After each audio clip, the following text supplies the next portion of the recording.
Cuidar da casa comum e da democracia. Vida em primeiro lugar, é luta todo dia.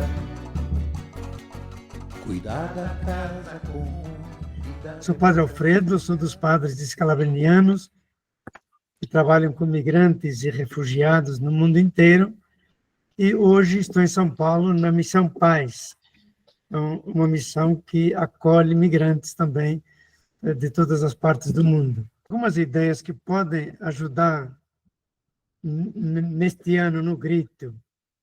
A primeira delas é que nós estamos assistindo no mundo a um descarrilamento da democracia. A democracia vem saindo fora dos trilhos em que ela tem sua origem. Desde a Grécia, passando por uma série de experiências, ela tem sua origem nas revoluções, na participação popular, não é?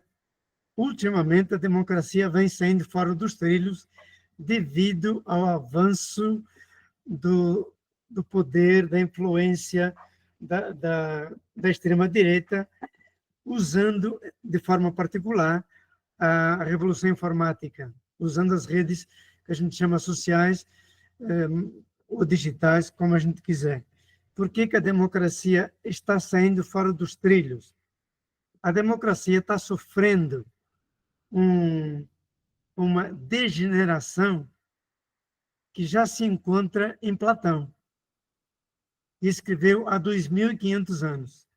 Platão, há 2.500 anos, dizia o seguinte: a democracia pode degenerar em tirania. Por quê? Porque a democracia ela tem seus mecanismos de eleger as pessoas. Ora, com esses mecanismos, facilmente, com o tempo, acabam caindo nas mãos de quem tem dinheiro e poder. E quem tem dinheiro e poder acaba se aproveitando desses mecanismos da democracia. Quando se fala em mecanismo da democracia, se fala em eleições diretas, se fala em participação popular, se fala nos poderes da democracia e assim por diante. Então, as pessoas no mundo que têm muito poder e muito dinheiro se aproveitam desses mecanismos para assaltar a democracia. E se utilizam desses mecanismos para chegar ao poder e perpetuar o poder de forma tirânica. Ou seja, a democracia se torna uma escada para os donos do poder e do dinheiro estabelecer a tirania. A gente está vendo isso com clareza hoje em vários países. Nós podemos citar os Estados Unidos, podemos citar a tentativa do Brasil, podemos citar a Hungria, podemos citar a Turquia, podemos citar a Rússia, embora a Rússia nunca tenha sido democrática, mas também tem eleições, etc. Podemos citar a Nicarágua, podemos citar a Venezuela, podemos citar uma série de países aí onde alguns oportunistas, bilionários, milionários, que têm muito dinheiro para comprar imagens, para trabalhar nas redes sociais e para recrutar jovens, lideranças, etc., se utilizam desses mecanismos para impor a tirania. O caso mais claro é os Estados Unidos, não é? A gente está vendo agora do que é capaz alguém que foi eleito democraticamente, do que é capaz de fazer, mas, em potencial, isso está em outros países. É o caso da Itália, é o caso da França, é o caso da Alemanha, é o caso da Inglaterra. Quer dizer, há uma degeneração da democracia que foi tomada, que foi sequestrada pelos poderosos do mundo inteiro, não é? Pelo dinheiro, pelo poder, pela influência, especialmente na mídia da internet, e, com isso, utiliza-se a democracia como um instrumento para impor a tirania. Quer dizer, a democracia degenera em tirania quando não é defendida de maneira mais contundente. Aqui no Brasil, quem vem tentando defender a democracia de forma legítima por enquanto, é o Supremo Tribunal. O Supremo vem tentando defender esse mecanismo da democracia, mas a duras custas e com a Câmara tentando anistiar todos aqueles que atentaram contra a democracia. Então, isso é um ponto fundamental. A democracia está descarrilando e é necessário repô-la dentro dos trilhos, não é? Se a gente não consegue fazer isso legalmente, a gente acaba caindo sob o poder dos tiranos, não é? Isso é história. Isso aconteceu na Grécia, por exemplo, no tempo de Platão e Aristóteles. Quando Platão e Aristóteles escrevem sobre democracia, já estão na decadência da democracia. A democracia já está em decadência, caindo para a tirania. A gente está assistindo hoje no mundo a uma degeneração da democracia que pode cair na tirania.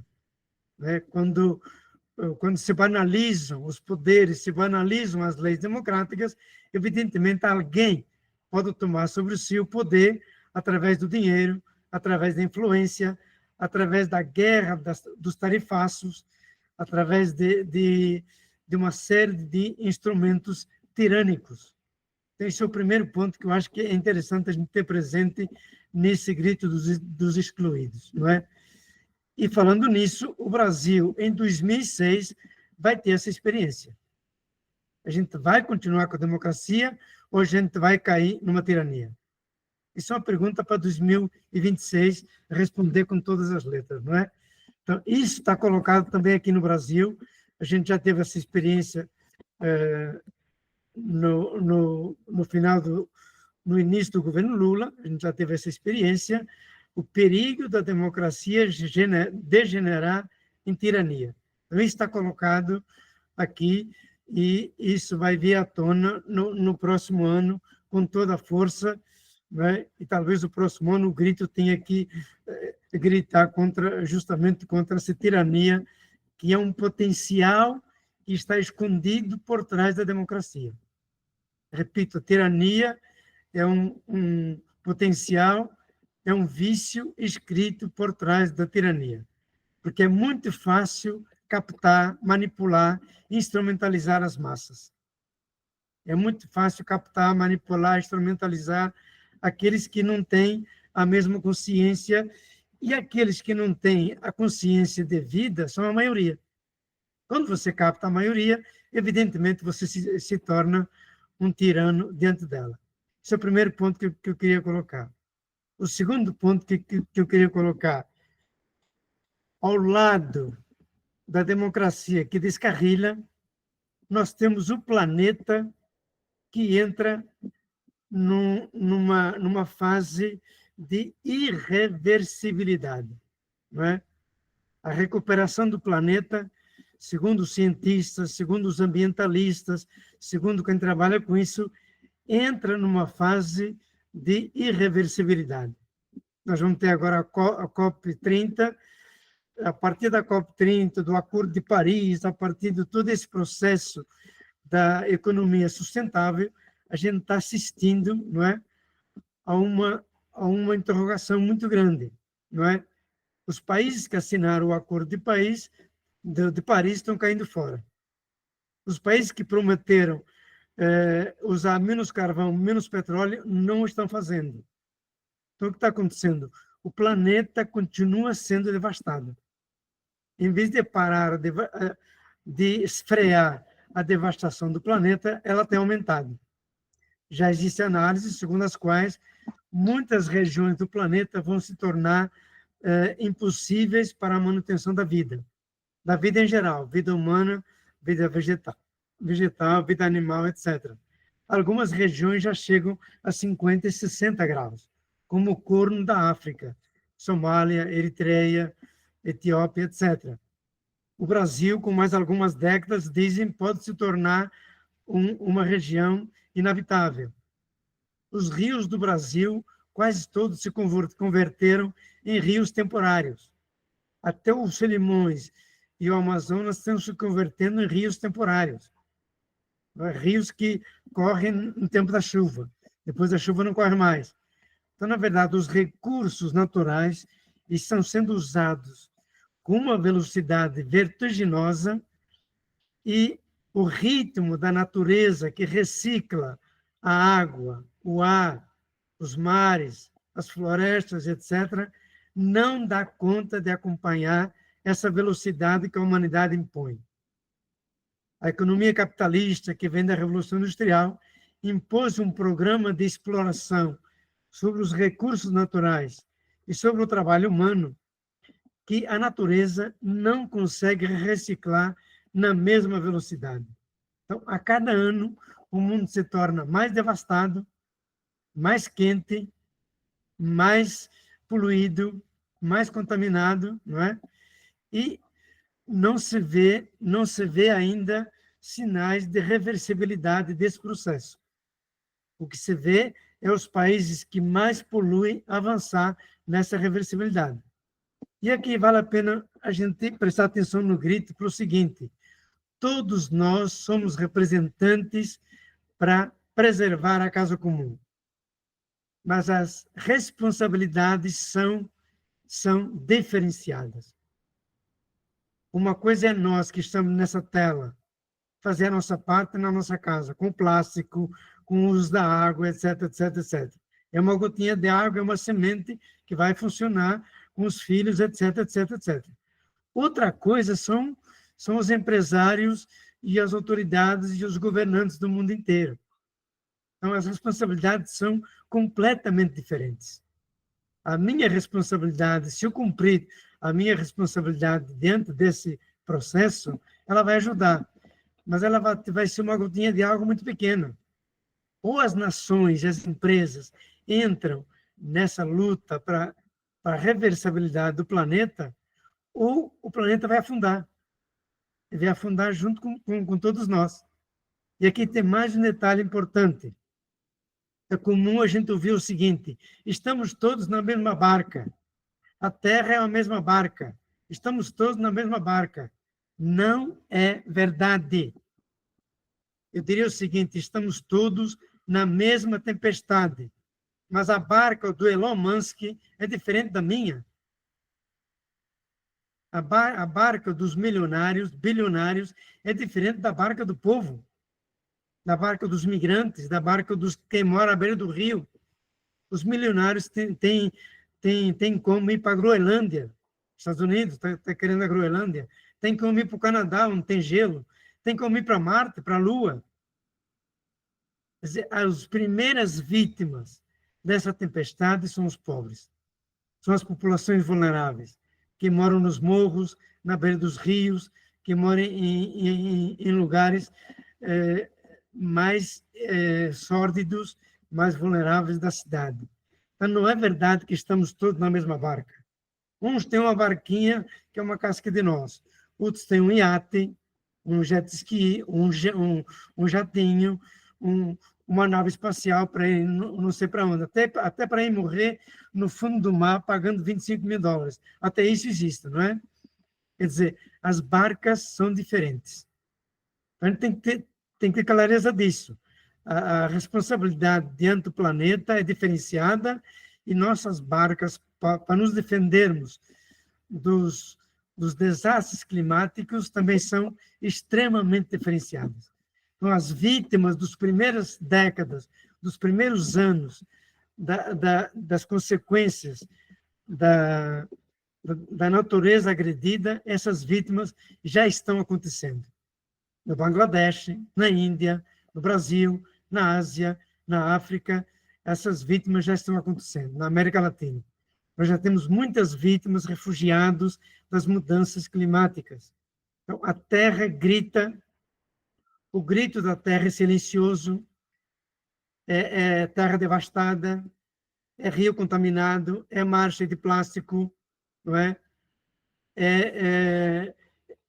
E tudo isso leva à fuga de milhões e milhões de pessoas da sua terra natal.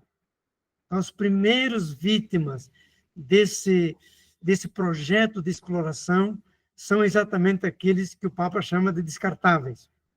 Ou seja, é urgente no planeta hoje trocar o projeto de exploração que vem da Revolução Industrial, exploração da natureza, exploração do trabalho humano, por um projeto novo, um projeto do cuidado, um projeto da coexistência pacífica com outras formas de vida, um projeto do cultivo da vida, um projeto do cuidado com as gerações futuras. O projeto de exploração é devastador. O projeto do cuidado leva em atenção os pobres, a justiça social, as gerações futuras. O projeto explorador olha os indicadores econômicos, PIB, taxa do dólar, e não sei mais o que, bolsa de valores. O projeto do cuidado olha as pessoas vulneráveis, as pessoas que estão sofrendo, as pessoas que hoje têm que fugir de suas terras, de suas casas.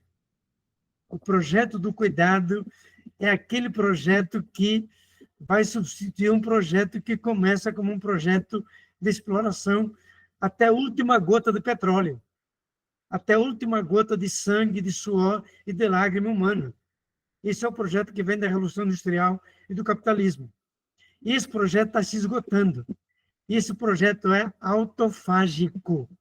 Ele se devora a si mesmo e devora cada um de nós. Ele devora os próprios recursos. É um projeto onde a moda, por exemplo, impõe uma produção e um consumo exacerbados, enquanto deixa um monte de gente morrendo de fome. Produz um monte de comida, joga fora comida às toneladas, e 1 bilhão de pessoas vive em insuficiência alimentar. É um projeto irracional. É um projeto moderno totalmente irracional, esse projeto da exploração. Ora, o projeto do cuidado não olha, sobretudo, a produção e o consumo.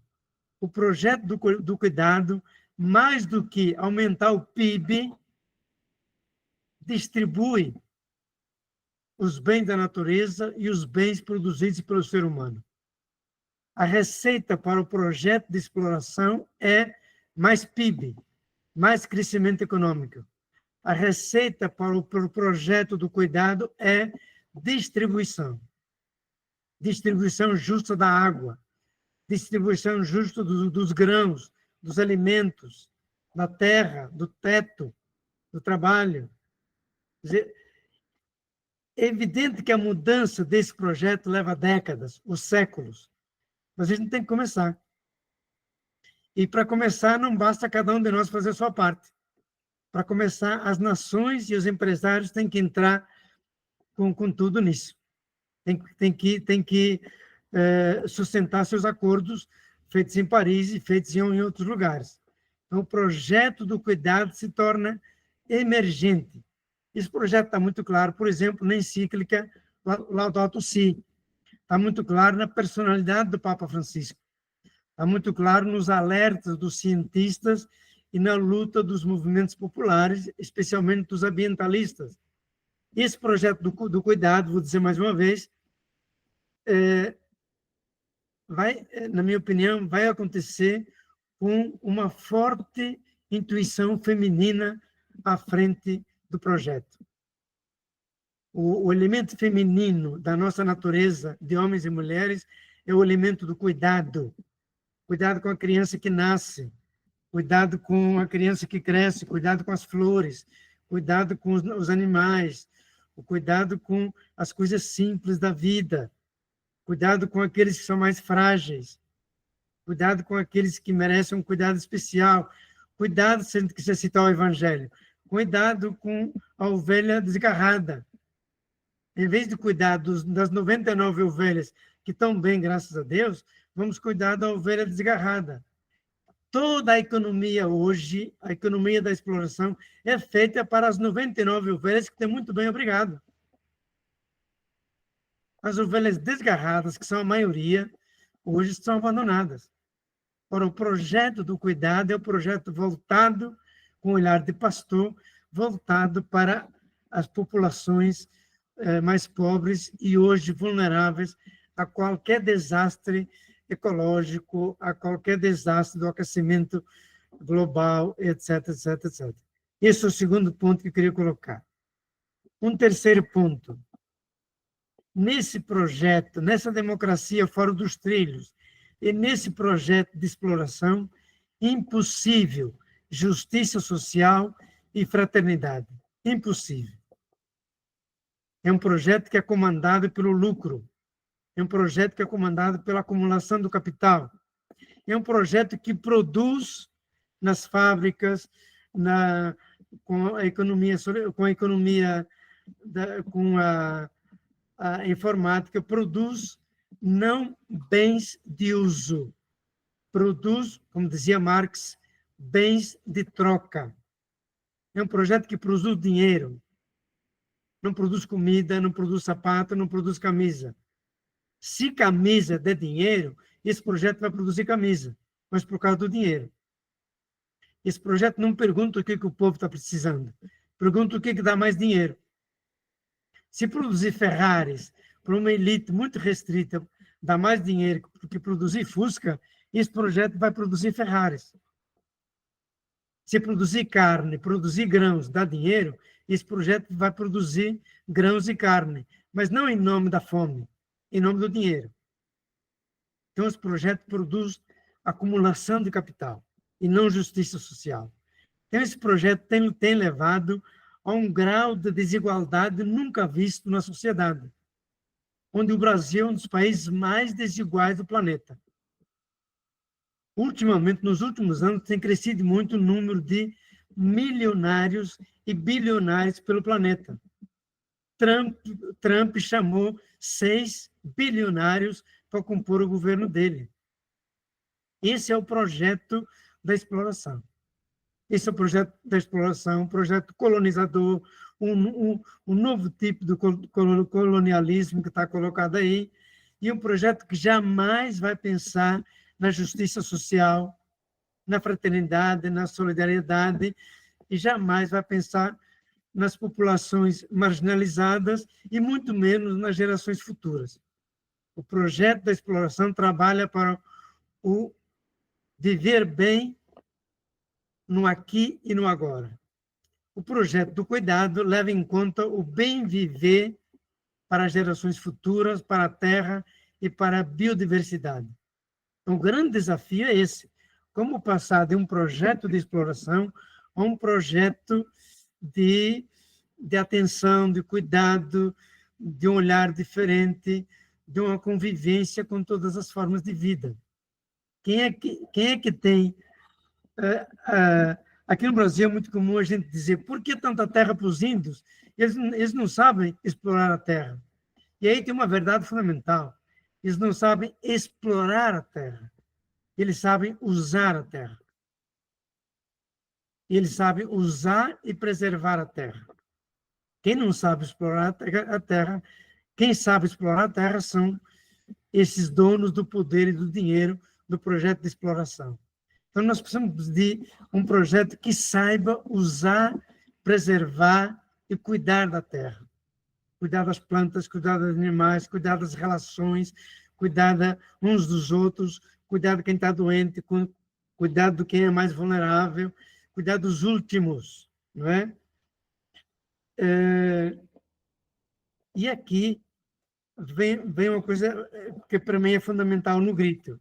Aqui vem o retorno àquilo que nós já fizemos melhor. Onde nós vamos alicerçar o projeto do cuidado contra o projeto da exploração?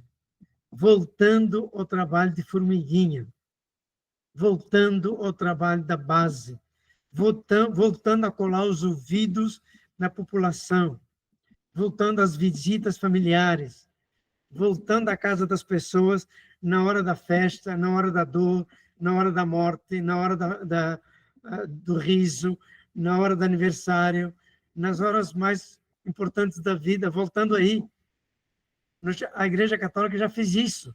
Nós já fizemos isso melhor do que estamos fazendo agora.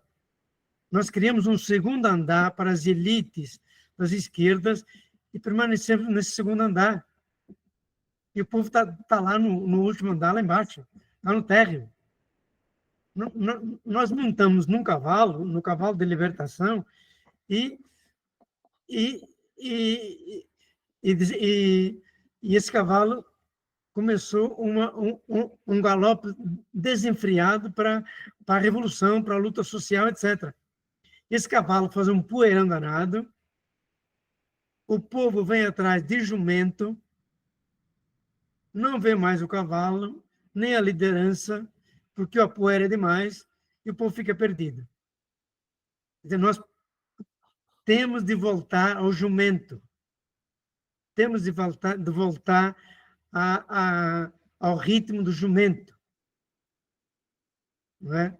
O ritmo da população é um ritmo lento, é um ritmo do jumento. Nós montamos num cavalo, subimos ao segundo andar e desencadeamos a correr. O povo fica com os olhos cheios de fumaça, cheio de poeira, em cima do jegue, e não consegue saber por onde estão nossas lideranças.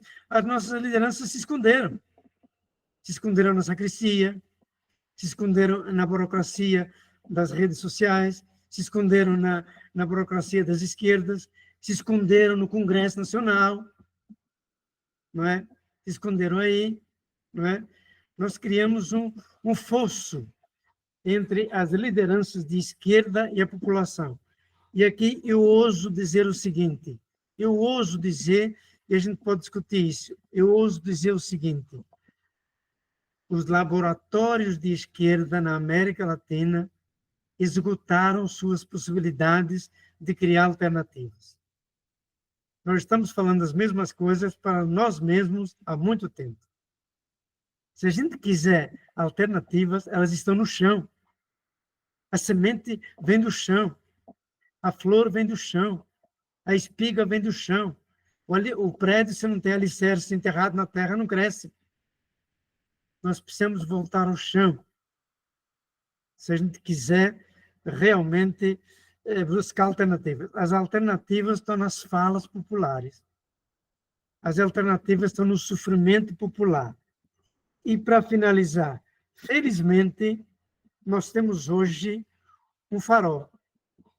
Felizmente, nós temos hoje um farol. O grito, a igreja, os pastorais, o mundo inteiro tem um farol. Esse farol se chama Papa Francisco. Felizmente, o Papa Francisco acendeu um farol, acendeu uma luz que nos alerta. Não fez grandes transformações, mas gestos que valem encíclicas e que nos alertam. E a morte do Papa Francisco, nesse momento, redobrou a chama de sua vida, redobrou o brilho de sua vida. O Papa Francisco é um farol que nos faz colar os ouvidos na boca dos últimos, que nos faz colar os ouvidos naquilo que as pessoas estão conversando no boteco, na feira, na fila da padaria, na fila do INSS, estão conversando dentro de casa, não é? Eu acho que a gente tem que colar os ouvidos aí para buscar alternativas ao que estamos vivendo. E as alternativas ao que estamos vivendo passa por uma espiritualidade da esperança. E aqui eu vou dizer mais uma coisa. A espiritualidade da esperança não é a espiritualidade da expectativa. Expectativa tem a ver com profissão, tem a ver com enriquecimento, tem a ver com comprar carro, comprar casa, tem a ver com a moda, por exemplo. Expectativa tem a ver com acompanhar o consumo. Isso é expectativa. Expectativa se resolve no mercado e no shopping center. A esperança é outra coisa. A esperança é o seguinte: eu não vejo nada, está tudo escuro, mas eu continuo semeando. Eu não vejo nada, está tudo escuro, mas eu continuo lançando sementes na terra. Eu faço a minha parte. Alguém vai fazer o restante. Lavrador joga a semente na terra e vai para casa dormir, sabendo que a natureza, que Deus vai fazer o resto. Nós ficamos muito ansiosos porque queremos fazer a nossa parte, queremos jogar a semente hoje e amanhã queremos fazer a colheita. Não vai dar certo. Aí ficamos ansiosos, vamos para o psiquiatra, vamos para o psicólogo, ficamos tudo doente. É uma beleza, não é? Ficamos tudo doente porque é impossível. É impossível querer fazer tudo. Então, semear é não saber para quem vai colher. Semear sementes como o Papa Francisco fez.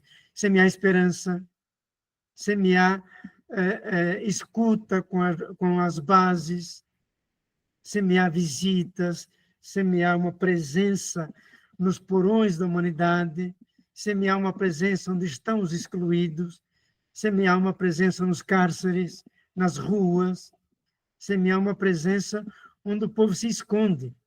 O povo não mora, o povo se esconde. Semear uma presença aí. Na medida em que semeamos uma presença aí, um projeto alternativo começa a nascer.